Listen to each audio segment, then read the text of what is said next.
All right. We're live, SEC Media Days. Anwar Richardson, Orangebloods. I know this is year one for Texas, but I think you've been to more of these media days than we've been.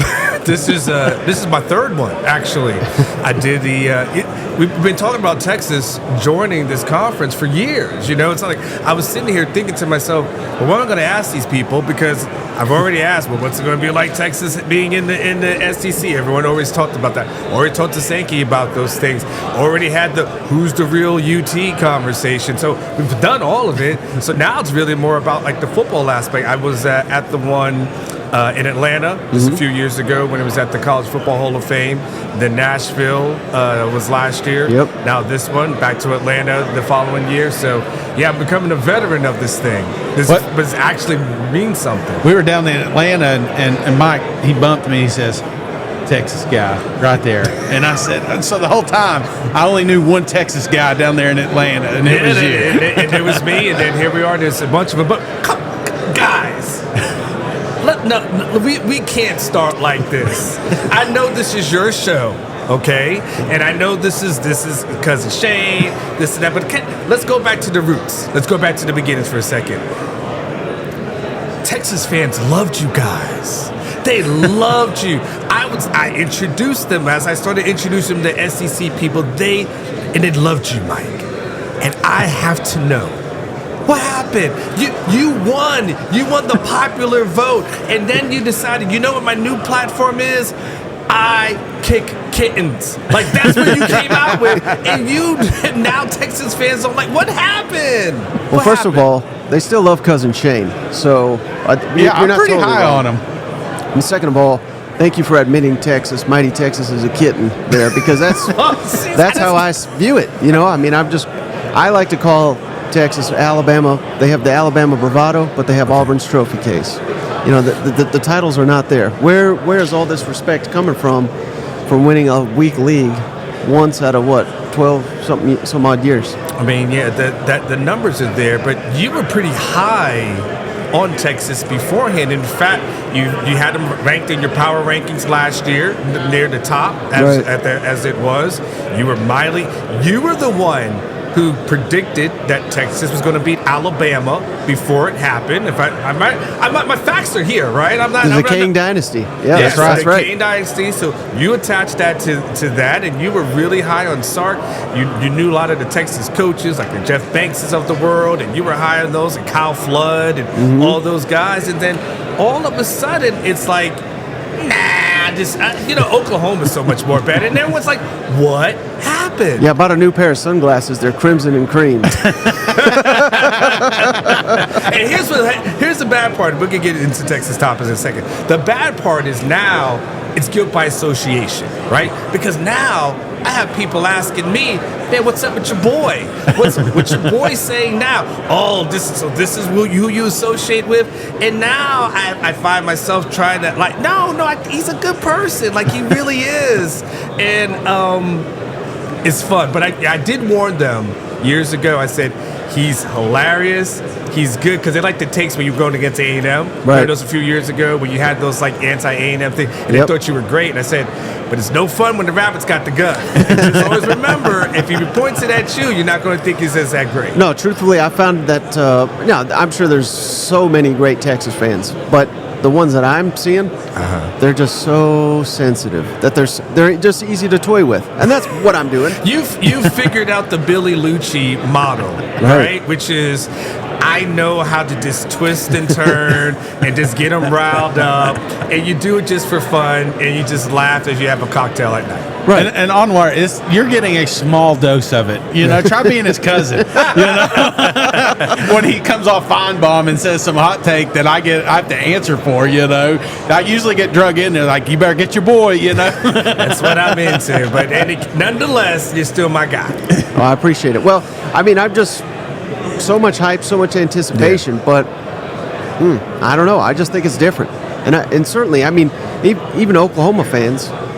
I tell them 9-3 is a good year, and they're like, "What the hell? This is Oklahoma."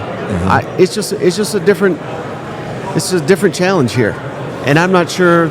I don't know that anybody. I know Texas. They think they're ready, and they may be, because everything I'm hearing from Sarkisian is seems like he's over the moon on his roster, and that matters more than anything. So we'll see. I'm happy to be wrong, but I'm pretty sure I'm right. Well, the thing is, this is where you could be wrong when it's all said and done, is that Sarkisian has experienced life in the SEC. So before he got here to Texas, everything for him was building a roster that would be able to compete in the SEC. So they looked and it said both lines of scrimmage. Yeah. Offensive side, defensive side, not good enough. And that's when they went out, got that really good offensive line class that everybody heard about, Pancake Factory, all these kind of things. And then they started bolstering up the defensive line. And you saw what they were able to do last year going into Tuscaloosa, winning by double digits, something that you just don't see and they never really got a chance to see versus an Alabama team. So you saw basically, I think Texas fans feel like last year was the payoff for what Sark was building. Like that year one, bad, right? Just tearing it down, 5-7. The next year, getting to those 8 wins. And then, of course, last year, feeling like there was a lot of breakthrough, a lot of success that happened. And there is something to be said when you have a quarterback that's going into year 3 of a system. And when it's all said and done, if you look on paper, Texas should have the advantage in just about every game they play at quarterback, maybe with the exception of Georgia, right? Which you can figure out who your favorite quarterback is from there. Outside of that they feel like that should account for something, that should mean something. Sure, the Big 12 competition, SEC competition, getting up for Alabama for one game is going to be different than trying to get up for all these programs every week in and week out. Your Floridas, Kentuckys, of the world, your A&Ms, like that. That's going to be the challenge that they face. But they feel like they've built a roster. To your point, Sarkisian's very happy with the roster that he's built, and they also are effectively going into the transfer portal and bringing in guys. And the transfer portal is always the great equalizer in today's era of college football. So, to your point, it remains to be seen. They still got to go on the road against Michigan, but the first 3 out of 4 games are games that Texas should win, and they should be able to get some momentum. But then when they have those games against Oklahoma and Georgia, that's when you start getting into the gauntlet of things, and that's when we'll see what Texas can really do. But they should. I'm not going to go 12 games like that. That's asking a lot, right? But but I think for a Texas fan, they look at it. They want to be around that 10-win area. And I think in 9, they would definitely need to make the playoffs, because anything less than that, I think they'll view as a disappointment. Mm-hmm. Well, and I think that's the quick reaction with you look at Texas' schedule. I mean, you got a nice list. Yes. There's a lot of SEC teams that they've got some doozies, and your rival up north being one of them. But when you're looking here, Oklahoma, Georgia, those are the 2 games, possibly Michigan. Is there a trap game that you're looking at? Like, we really, because I saw pieces of it last year. You had what 3 one-score wins that and shouldn't have been. This is teams that you should have just blew out of the water. Is there a couple of teams that you're looking at on this schedule that you're like, hey, we cannot overlook this guy? So the games that you're talking about the Houston game, right? Where that would end up being kind of a life or death situation. You're talking about the TCU game as well. Right. And then you're talking about K-State, where Texas had about a 20-point lead, I believe so, headed late in the third quarter before they ended up kind of letting that lead fade away. And a week after the Alabama game, Texas was at 10-10 going into the fourth quarter versus Wyoming. Yeah. Okay, after that big win. So to your point, yes, there are some things that now Texas fans will say, well, we won them all, right? So there's adversity, right? There's different ways to look at it, but to your point, TCU and Kentucky are going to be 2 totally different beasts, right? Yeah. And you could say it's Kentucky, but you guys know that's not just a basketball school anymore. I look at it, Florida, and that's a team that people believe are going to be a little bit better than they were. So I wonder about like a Florida, what they look like. I do look at a Kentucky, a game like that does Texas get up for a Kentucky? Like, does that really move the needle? Because again, I know what they'll get up for Michigan. I know they're going to get up for Georgia. I know to expect that, but some of those other things. And I think the other thing that's kind of the key to it is about Texas getting up for stuff is the trap or anything like that is the health of Quinn Ewers, right? And I have to knock on wood for that one, but he's a person that he missed 2 games last year. The year before that, he missed 4 games. He was injured in a lot throughout high school. So he's a person that the main reason you saw Arch Manning playing all throughout the spring game is because Steve Sarkisian says, every year I've been here, my quarterback's been hurt. In the first year, it was the Casey Thompson and Hudson Card. Both of those guys got hurt. And Casey Thompson was playing with a thumb that was as big as your thigh because it was so swollen, right? And then, of course, he's had Quinn hurt over the past couple of years. So he's like, hey, spring game, Arch has got to play. Like, he's got to play, and we got to make sure he gets as many reps as possible because, again, knocking on wood, that's what his concern is. So there are some trap games, but then there are some situations that Texas has faced over the past couple of years that they really want to make sure. So, like, hey, is Arch ready to go just in case that happens? Yeah. So that being said, over under 1.5 games started by Arch Manning this year. Oh, I can't do that game because then that requires me to predict an injury. I'm not even talking injury. I'm talking. Oh, well, then I'm not going to do that. Quinn Ewers. We've seen his ratings on College Football 25. What do they look like at the end of the season? No, it's not a QB competition. Not at all. It's not a QB competition. Arch is battling, and in March's mindset, he feels like he has a chance to be it. But QB1 is Quinn Ewers, right? That thing is that, and there's something to be said for that. Like, you much rather your Texas have the consistency built off to what he did last year, some of the big games, and then just work out some of the games where there wasn't on point or wasn't as sharp, right? But you want to say, okay, you've got a guy who went into Alabama and then went into a hostile environment. I know, you might hear Texas fans keep always mentioning that, but it still was a big thing. It was a game that many people thought they had a chance to lose, and then they go and dominate the way that they did. So you see a quarterback when he's able to do that. He played well in the Oklahoma game, even though they ended up losing. Played well against Oklahoma State in the Big 12 championship game, really a record-setting game for him. Didn't play as well against Washington, but there's enough body of work to say, okay, that's 2 years in. Give him one more. He's a person that a lot of people believe are going to be a draft pick. There's a lot of good quarterbacks that are out there. You guys can probably figure out where you think he is, even if in the SEC, because there's good quarterbacks. There's Carson Wentz, there's Jalen, and obviously there's Quinn. So maybe he's in the top 3 of the conversation. I'm sure there's a Mississippi Ole Miss fan that may feel some way about Jackson, but he's in the conversation as far as the top in the conference. Therefore, he's in the conversation as top in the nation. Stay with him. You give Arch another chance to just a year to grow. And again, you look at 3 of those 4 games. I think you have the schedule in front of you, but you're talking like a Colorado State, Michigan is in the week 2. Then you go into you have UTSA at home, Live Monroe at home.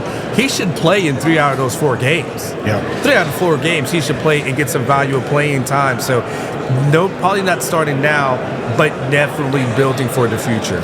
Where would you rank, do you think, Texas home field advantage in the SEC? And I'm not asking you to go through the whole list, but top 5, top 10, because I was wildly impressed 2 years ago when they hosted Alabama. That seemed like an incredible atmosphere.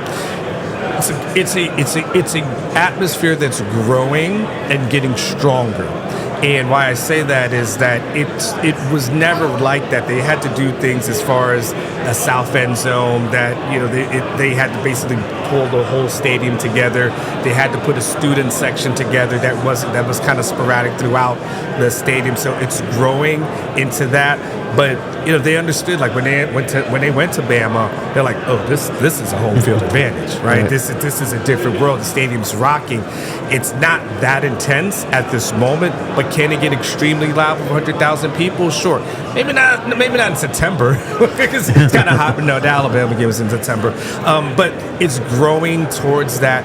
I think it will become more intense though, because the opponents that they face are going to be of more interest to Texas fans, and I think they'll be more excited about the opponents that are coming into DKR. I think you'll be more excited about screaming for your team while playing against a Florida than you will be when they're playing against like a TCU, right? Yeah.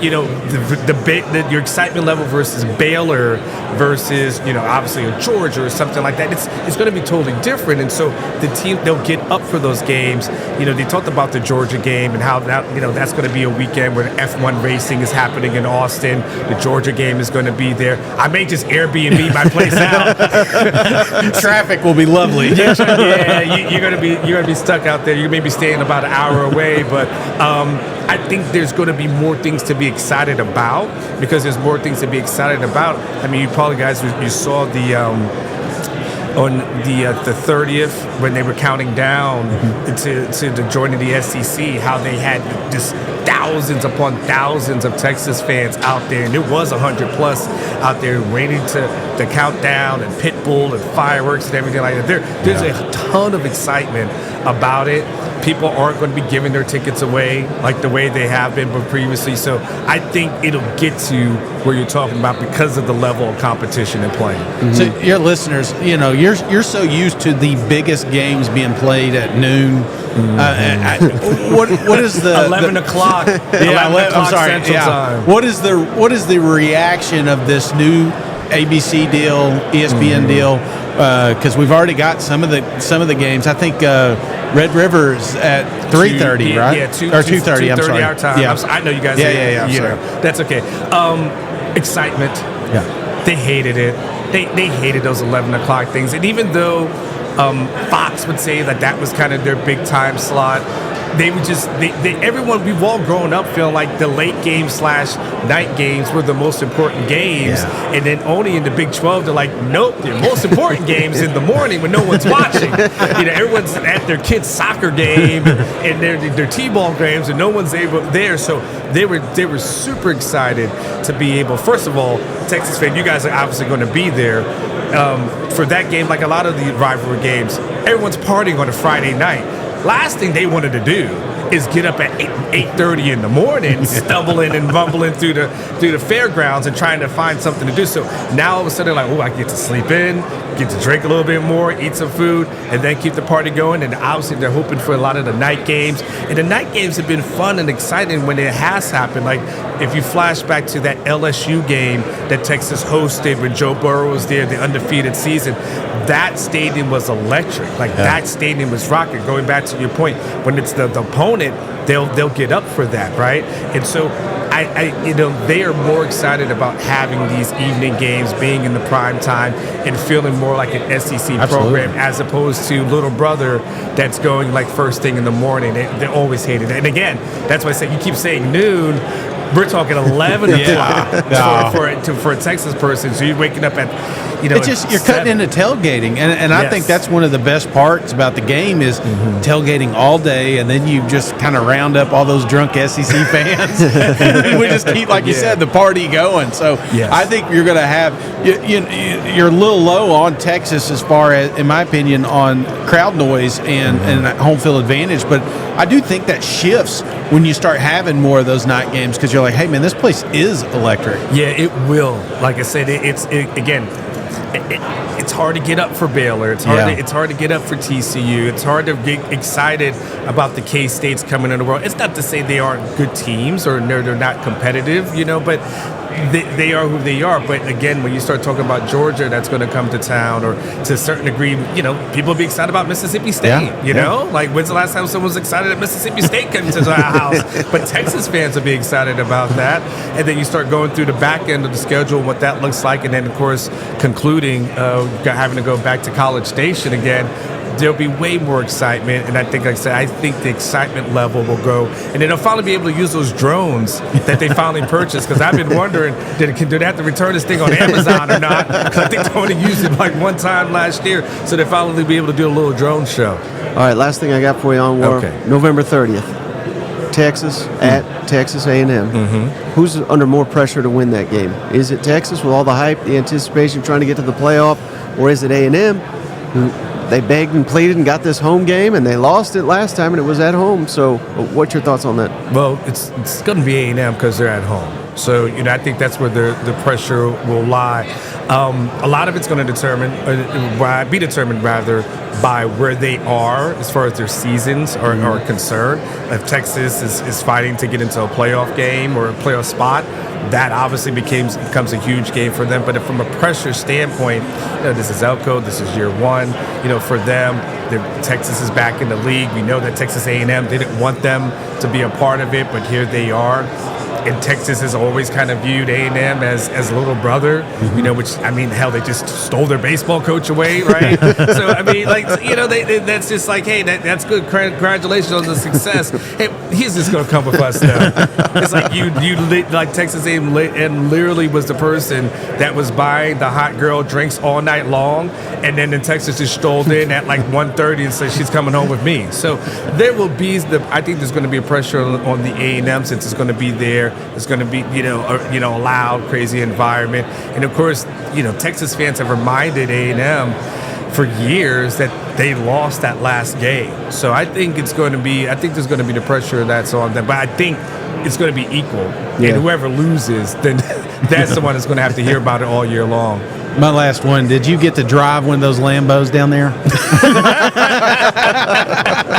They don't let reporters buy anything. The thing about Texas is, I've said this before, I think they finally are coming to a point where they're embracing maybe not being liked, and I think they're getting to that point where, like, when people say NIL, and they're like, yeah, you know what, sure. So we're just going to park a bunch of Lamborghinis out here and let everybody know we just got more money than you, right? They're at the point where they're saying, hey, you know what, that's cool that your baseball team did good. You know what, we're just going to go ahead and take your coach. To a certain degree, Steve Sarkisian was supposed to be Nick Saban's heir apparent.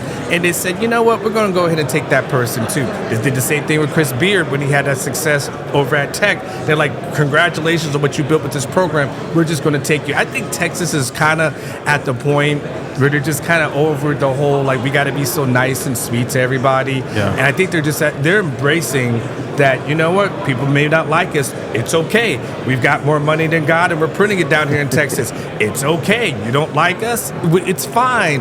We're going to go do what we do and win and embrace it. And I kind of like it, to be quite honest with you. Just be to thy own self, be true. And so I think that change within them has been fun to watch. Before you go, can you tell our audience how to follow you and find your work? Yes, it's real simple. First and last name, Anwar Richardson, Anwar Richardson. I don't tweet 50 times a day, so you don't have to worry about me ever bombarding you. But if you're looking for some fun Longhorn content, I got you covered. Yeah, a great YouTube show where they allow me to curse. And drink, by the way. You're not allowed back on, I don't think. and you can drink with us and anything like that. Whatever you want, you can definitely do it. All right, that was perfect. Thank you.